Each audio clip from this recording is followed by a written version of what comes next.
What is going on, guys? Got a little two-parter for you on today's video. I thought about dividing it up, but I got a lot going on. I'm busy, so I wanted to make it just one video. So there'll be an update video, maybe a little more serious part at the end, but it's been a couple of days, so let's talk about it on Riding with Kev.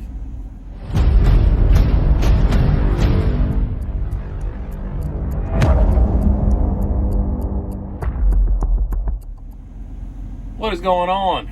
To the new subscribers, welcome. The channel is growing. To the usual suspects, welcome back, as we say. So, they got me again. I didn't think they could, but they did. So we left Knoxville with our load heading over to Jackson, Tennessee. And right before we got there, I was kind of surprised actually, I got my pre-plan. And it said something about, something production, and because you're just listening to it while you're driving, and it's like, and I can hear the appointment times. Okay, that makes sense. I'll get into that in a minute. And it's okay. The rate seems decent, especially coming off the one. And it's a one-day run. It's only like 500 miles. So okay, that makes sense. We'll do that load next. So I got the load to Jackson. I roll into this place. Man, what a breath of fresh air. A guard that's like, "Hey, how are you? Welcome. Like, happy to see you. Oh, here's what you want to do. You're going to ride over to that guard, Jack, and talk to that lady, and she will get you checked in. Roll in. Hey, how are you, sugar? And check me in. Okay, so here's what we're going to do. I just texted Miss So-and-so. She knows you're coming. Swing it on around to the back, and she'll get you unloaded." All righty then. So I roll on around to the back, and man, it is tight back there. But before I can even set the brake, here comes this lady walking out. Hey, so you got my this? Okay, oh my gosh. I sure hope they stacked it better. And she's showing me pictures on her phone of past loads and just talking and just nice as could be. She goes, okay, I know it can be hard, but go up there, swing around, and back it in. And I know it sounds dumb because y'all say, well, you've been trucking for, over 2 years now. But I've really only been doing box truck for about 4 months, if you really look at it. So, but I am to the point, not cocky, but confident in my backing skills. I mean, if I can, not blindside, but if I can sight side it, I can get it in the hole every time. That's what she said. That's what she said. That's what she said. But I get there, and I get it in, back up, door seals. As soon as I set the brakes, she's unloading it. So I guess the load was pretty good because it was unloaded in about 40 minutes. So I'm like, all right, well, there's Love's 4 miles away. It's 9 o'clock in the morning.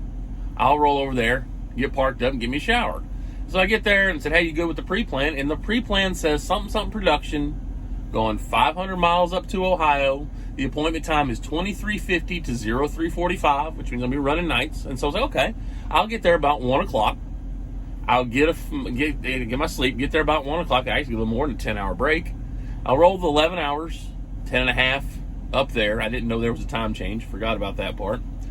But roll up there. I'll still get a 10-hour break. There's a truck stop 15 miles away. There's 3 of them. That's where I'm at now. 3 miles away. I'll roll in 7 o'clock in the morning, deliver on Wednesday. This is pure profit. Life's great. Yes, sir, I'll take that pre-plan. Well, they sent the pre-plan. That so-and-so production, companies get bought out in this business. And this is a chicken plant. No. Mm-mm. No. No. Hell no. No. I refuse. No.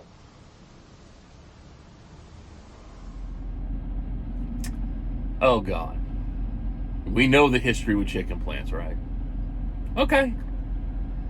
Well, we've agreed to it. The load makes sense. Yes, I hate chicken plants. Would I have denied it if I would have known what it was before? Probably. But the load, it just makes sense. It's all cash. This is all my profit load. I'll run it. So I got up, and I got there about 1 o'clock. Rolled up to the guard shack. Said, hey, how are you? I am here for my appointment. She goes, your appointment? Oh, okay. And she starts checking me in, truck number, trailer number, set your reefer to this, slide your tandems to that. All right, you can go around the back, follow this around, get the water tower, park in the back. Awesome. Okay, and where do I check in at shipping? Oh, you check in at shipping, it's the gray door on the left, but they don't come in till 7 o'clock. Excuse me? Yeah, shipping. There's nobody here. We're closed from 11 o'clock at night till 7 in the morning. There's nobody here. Son of a bitch! But I have an appointment. And she's like, that's nice. There is nobody here. So unless you're going to break into the building and load it yourself, you're waiting until shipping comes in at 7. So I called dispatch and I'm like, hey, I got a live load and they're saying that this can't happen and that won't happen and they're closed. And the response was, well, nothing we can do about it now. Wait till the morning. What? You mother! So I wake up in a panic at 4 o'clock because I'm so tired that I think I've overslept and it's a colossal nightmare. So I get back up at 7, walk in and check in. And she goes, hey, I got the prime here. They got this load. She's okay, we'll just tell them to park on the yard. That load's not ready yet. We'll call him when we have a door. You just got jammed. Anybody like to guess what time we got our door? 1700. 5 p.m. I got a door. I got to sit at the illustrious chicken plant for 15 hours and then another 2.5 to get loaded. Now, we'll roll this, we got a 10-hour break, we'll do that, do this. It is now 7:05. I'm going to lose an hour for a time change, and my appointment is 7 o'clock the next morning. Well, no, it's not on me. This isn't my fault. I don't want to miss this load. I don't want to get there. Oh, I can't get there till 8, 9 o'clock. Oh, well, we'll just reschedule it. So, here we go. Peace out. I think in 11 hours, I took one 30-minute break. I think I used the restroom one other time, and my bladder was about to explode when I got to my receiver. But I got to my receiver. The load was delivered. Again, this place was awesome. Oh, pull around back. Oh, yeah, hi, I'm so-and-so. You're going to back into that door. 45 minutes later, I'm unloaded. PC on over here. I'm at the truck stop that I intended to stop at the night before, and I got my next load. And I am about to go pick it up. I am definitely confusion on this load. So I am confusion. This is one of those weird ones where it is literally going to end up being about a 13-hour load total. I got to drive 60 miles to pick it up, drop and hook, supposedly. Then I only have to take it 300 miles for a drop and hook. But the place that I'm going to drop, I can't drop the trailer until 11 o'clock tomorrow. So I'll be there about 4 o'clock, 5 o'clock in the morning, but I can't drop the trailer till my appointment time. But they have overnight parking, I was told. So I guess we'd run our clock and do a split berth, but not really understanding how that works. But I don't want to wait too late, and I got to have it picked up. So that's what we're doing. We're off to pick up that load. We're back in the black. We got again, it's going to be the first day of next payroll, and I already have $1,100 for 340 miles. So we're starting off next week phenomenal, and my schedule, because of all the sitting we've been doing, I got a ton of hours. I still have 51 hours, and I've been on this clock for 3 days. So that's pretty good. But what's the serious note, Kevin? What were you going to say?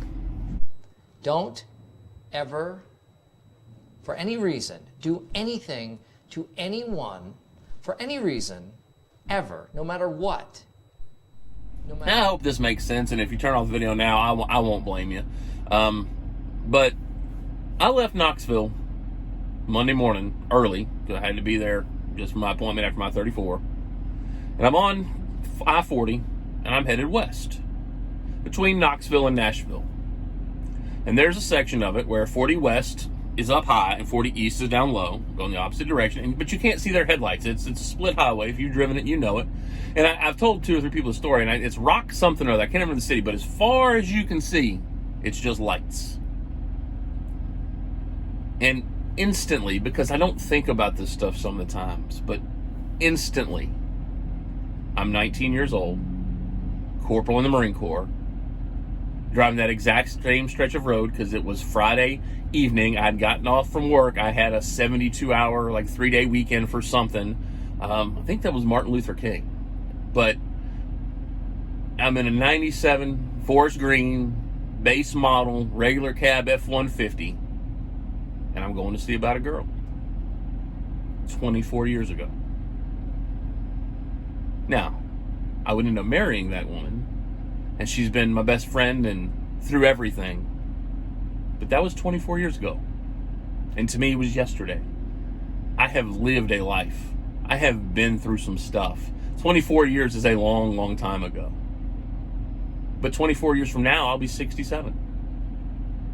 And I guess my message and the thought-provoking process that I have, because I'm out here by myself and I have that kind of free time, is you better make it count. I hear all the time about, trucking is missing the family. God, I miss my family. I miss my family every day. And when you have experiences like that, sometimes it's, I miss my family. I got to go home. Why am I out here? What am I doing? What's the point of this? I got to go home and be with my family.